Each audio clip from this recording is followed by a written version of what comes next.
Thank you, Presiding Officer. To ask the Scottish Government when the Cabinet Secretary for Justice last met the Scottish Police Authority and what issues were discussed. Cabinet Secretary Michael Matheson. I have regular meetings with the Chair of the Scottish Police Authority and meet the board approximately once a year. We discuss a range of key strategic issues in policing. Mary Fee. As the Cabinet Secretary is aware, last week the Justice Subcommittee on Policing published its report on the governance of the SPA. That report says that the committee does not have confidence that the current chair is the best person to lead the board. This follows similar concerns from the Public Audit Committee. We know that under the current leadership of Andrew Flanagan, public meetings were held in private, critical letters hidden from board members, and we have heard the disgraceful ousting of now former board member Moy Ali. Andrew Flanagan was appointed chair of the Scottish Police Authority to improve openness and accountability. He has failed. Does the Cabinet Secretary agree with me, agree with the Subcommittee on Policing, and agree with his own backbenchers that Mr Flanagan's position is untenable and that he should go? Cabinet Secretary. Well, Presiding Officer, I'm conscious of the issues which have been raised by the Subcommittee on Policing, which provided us with a copy of the report last Thursday. As I'm sure the member will recognise, we'll give very careful consideration to that report and the findings of that report, alongside the issues which have been highlighted by the Public Audit Committee as well, and to take those issues into account alongside the other evidence which both our own subcommittee received and also that the Public Audit Committee received in looking at these matters. Once we have considered all of these matters, we'll then be in a position where we can then set out very clearly the Government's response to these matters and our position on the position of the Chair of the SPA. However, I'm sure the member would recognise that it is important that Ministers and the Government do consider these issues carefully, and I can give the member an absolute assurance that we will consider the findings of our subcommittee's report very carefully in arriving at the Scottish Government's position on this matter. Mary Fee. Andrew Flanagan has lost the confidence of MSPs from all parties, including government backbenchers. It is clear his position is untenable. It seems Mr Flanagan and the Justice Secretary are the last two people to see that.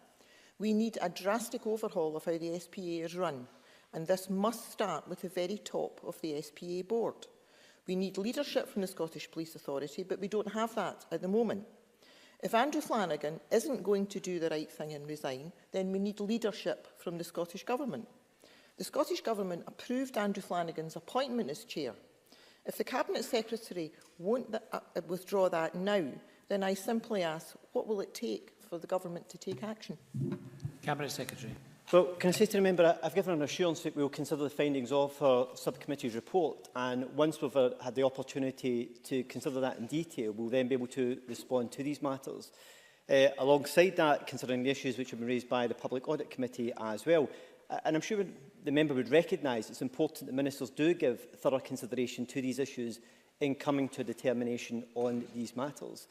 On the wider issue around the SPA structure and the way in which it operates, the member will be also aware that I've asked HMICS to bring forward the particular aspect of their inspection, their statutory inspection, which was due to take place later this year, to look at the issue of governance. And HMICS have already agreed to do that specifically and intend to publish a report by the 22nd of June on these issues. And a point which was highlighted by the Public Audit Committee and in a letter to me welcomed the decision that I made in asking for this work to be undertaken.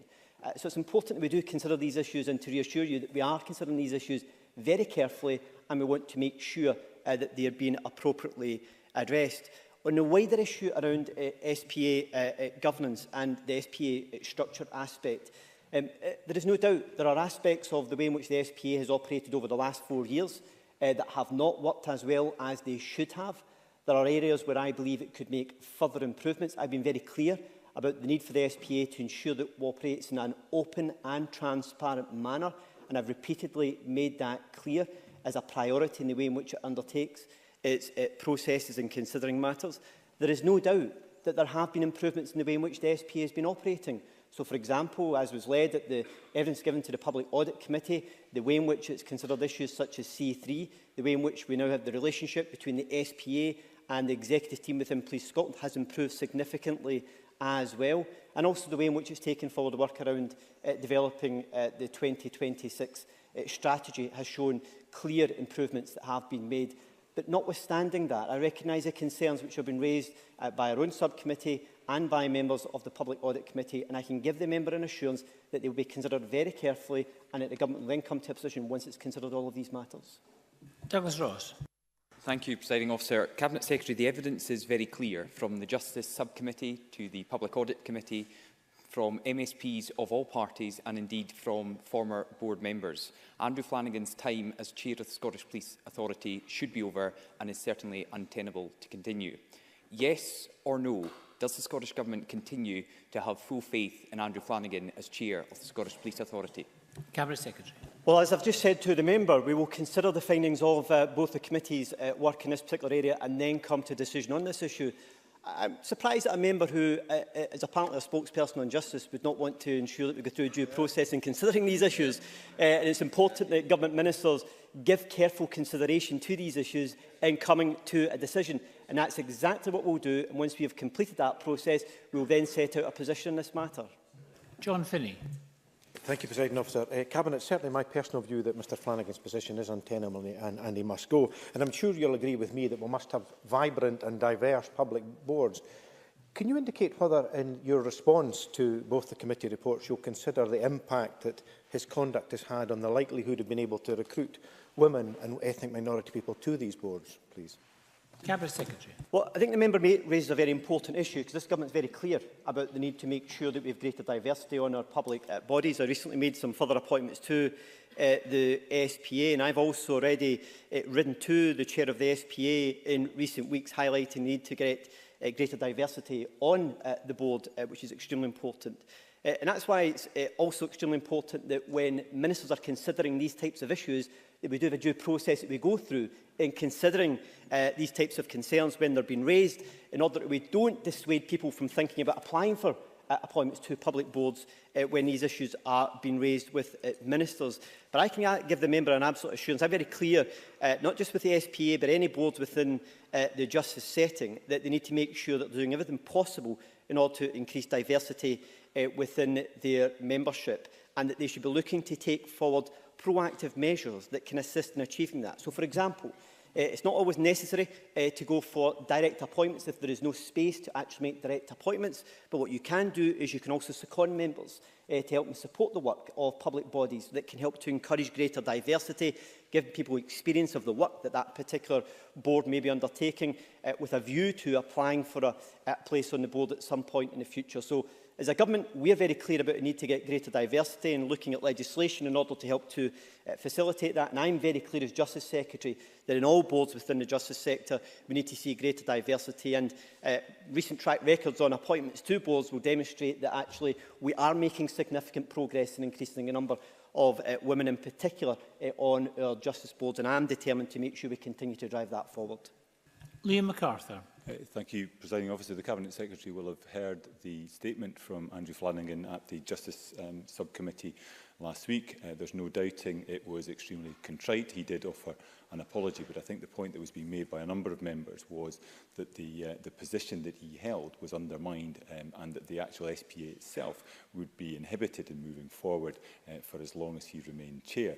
Given that at the most recent SPA meeting last week, again concerns were being raised by board members about the publication in advance of papers, does he not believe that the culture shift that we all want to see in the SPA will not be possible until there is a change at the top?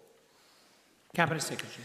Well, the member will be aware that the SPA did make a decision at their board meeting on the 25th of May to move their committees back to a presumption on the basis that they would take place in public and also that papers would be published in advance. And I've been very clear with the SPA about the need to make sure that they are open and transparent about the way in which they conduct their business. The member will also recognise, though, that it has been highlighted the need for private space in some of the SPA's work, given the sensitive nature and the confidential nature of some of the information which they are provided with, particularly where it relates to operational matters for Police Scotland, and a safe space that needs to be provided for those discussions and for the sharing of that information to also to be able to take place. So, notwithstanding that, though, is that my view is the presumption in favour of subcommittees and board conduct taking place in a public forum is the right one and the approach that should be taken.